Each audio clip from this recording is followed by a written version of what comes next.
quantity was not controlled. One mistake the Constitution didn't make was to mandate that the federal government pay all its debts only in gold. Then we would have wound up with the same system that had caused the revolution in the first place. It does mandate that for state governments, but that has never been adhered to. All the Constitution had to do was to mandate that only Congress could issue the nation's money, debt-free, just like most people think happens today. This defect in the Constitution left the door wide open for bankers to ram a bill through Congress in 1791, 4 years after the Constitution had been signed, to turn over creation of the nation's money to private bankers once again. Like all the privately owned central banks that would follow, the new bank was given a name that would deceive people into thinking it was part of the U.S. government, but it was not. It was called the First Bank of the United States. This is actually the original building here in Philadelphia. After a contentious debate, Congress finally granted the new bank a 20-year charter, a private monopoly. Again, the nation's money would be created out of thin air by the new bank and loaned to the government and to private individuals, all at interest, just as our money supply is created today. So, if there was $100 million worth of money in the economy, there would be $100 million worth of national debt. Debt the citizens and their children would have to pay interest on by taxation. And so it is today. The national debt is roughly the same as the national money supply. As Secretary of State, Jefferson watched the borrowing with sadness and frustration, unable to stop it. I wish it were possible to obtain a single amendment to our Constitution, taking from the federal government the power of borrowing. Although Jefferson served 2 terms as president from 1801 to 1809, nothing was done until the bank's charter came up for renewal in 1811. The press openly attacked the bank, calling it a great swindle. Some writers have claimed that the head of the Bank of England warned that the United States would find itself involved in a most disastrous war if the bank's charter were not renewed. After another contentious debate, the bank's renewal bill was defeated by a single vote in Congress. Within 5 months, the War of 1812 was on. In 1813, Jefferson wrote to his son-in-law, John Epps, "Although we have so foolishly allowed the power of issuing our own debt-free money to be filched from us by private individuals, I think we may recover it. The state should be asked to transfer the right of issuing paper money to Congress in perpetuity." Jefferson had it exactly right. Congress and only Congress should have the right to issue America's paper money, and at no interest to no one. In 1814, the British successfully attacked Washington and burned the White House and the Capitol. After the conclusion of the War of 1812, the very next year, the bankers were back trying to get Congress to reinstate their precious privately owned central bank. Jefferson lashed out in a letter to then Treasury Secretary Gallatin. The Treasury, lacking confidence in the country, delivered itself bound hand and foot to bold and bankrupt bankers pretending to have money, whom it could have crushed at any moment. But despite Jefferson's protests, in 1816, Congress passed a bill giving another 20-year charter to a new privately owned central bank, the Second Bank of the United States. Once again, the English debt money system was back in control of America. It was almost like the revolution had never happened. But then the bankers ran headlong into Old Hickory Andrew Jackson. By 1828, opponents of the bank nominated Senator Andrew Jackson of Tennessee, the hero of the final battle of the War of 1812, to run for president. The banks poured millions into Jackson's defeat, but to no avail. The American people were fed up with the privately owned central bank and wanted out. Jackson was swept into office. In 1832, with Jackson's re-election approaching, the bank tried to have their charter renewed early in the hopes that Jackson wouldn't want the controversy of a fight with bankers just before the election. They were wrong. Although Congress passed the renewal bill, Jackson vetoed it. His veto message drew a direct line between the bank and its masters in the Bank of England.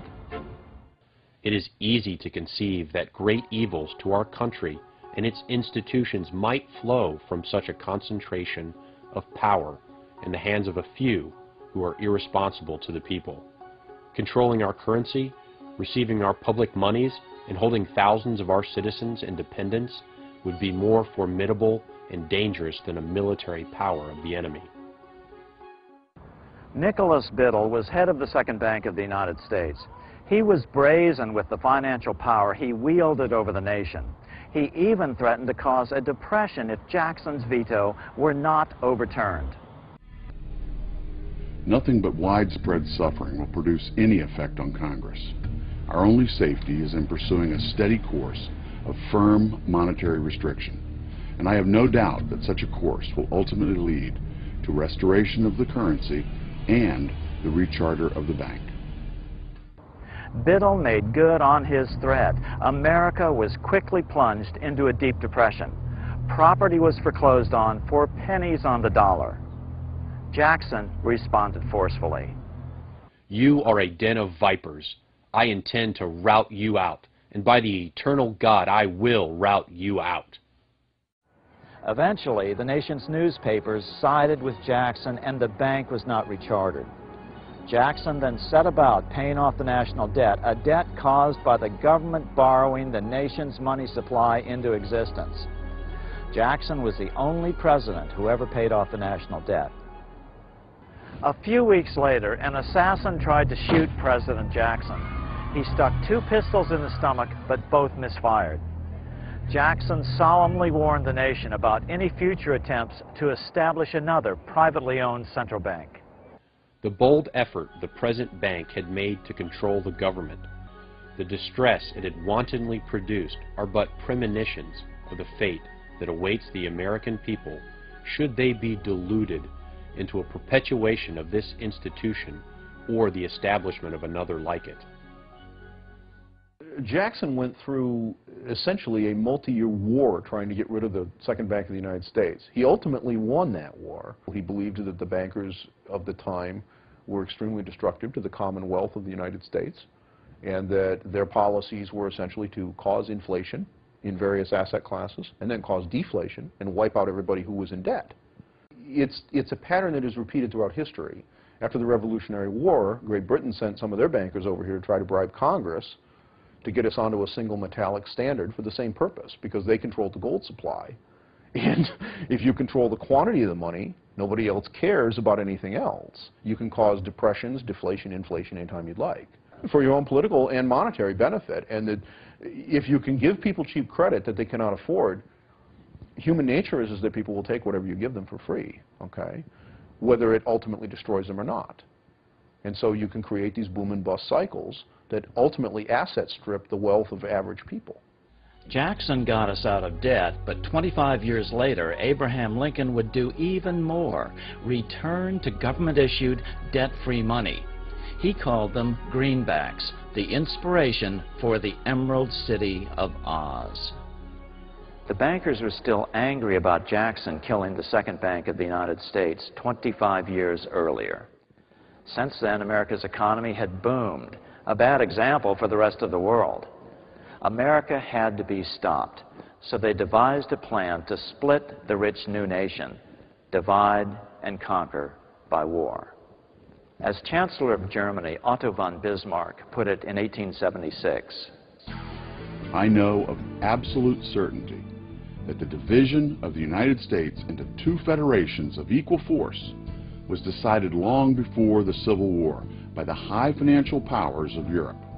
These bankers were afraid that the United States, if they remained as one bloc and were to develop as one nation, would attain economic and financial independence, which would upset the domination of Europe over the world. President Jackson saw this coming as well.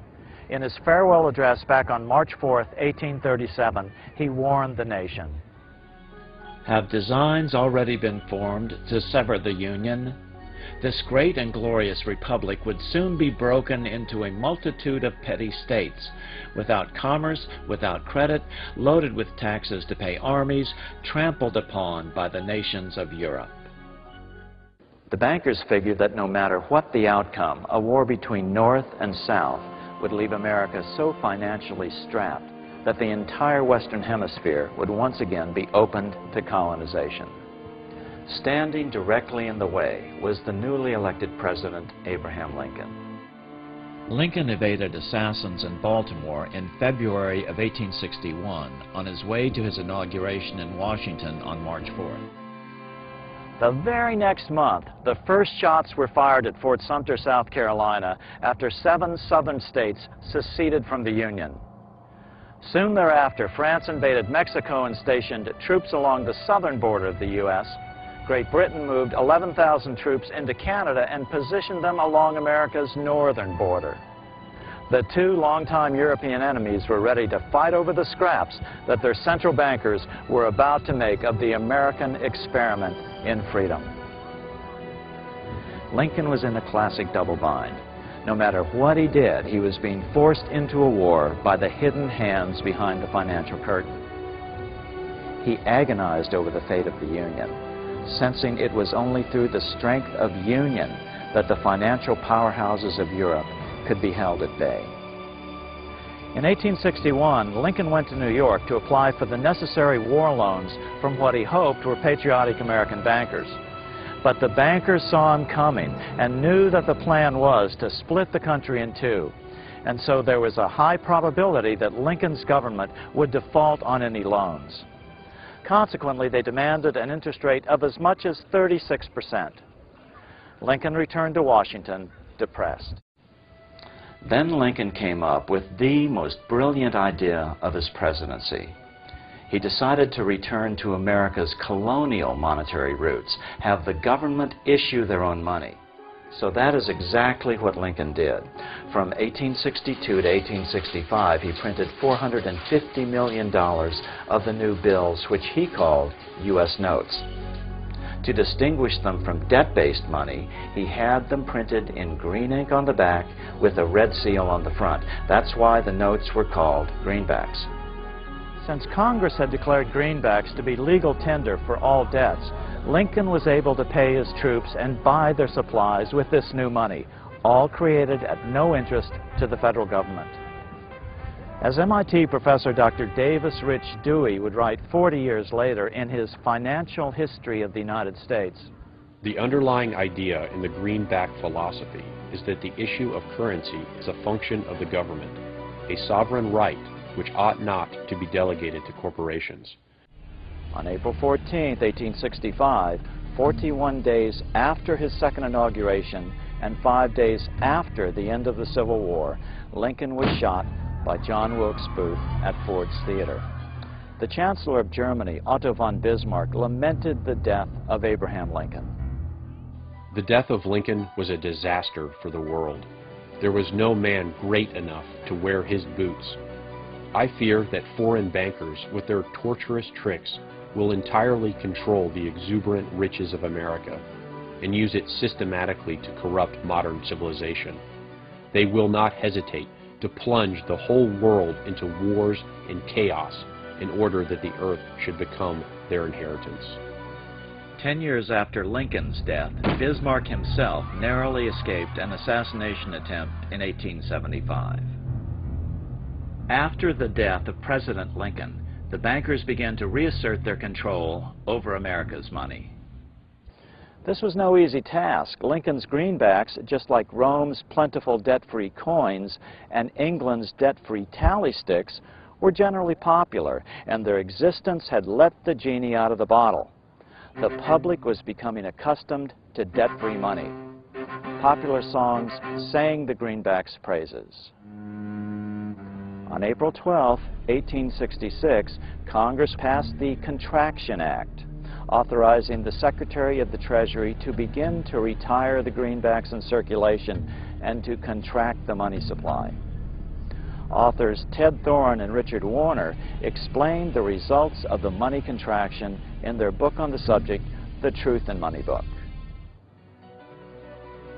The hard times which occurred after the Civil War could have been avoided if the greenback legislation had continued as President Lincoln had intended.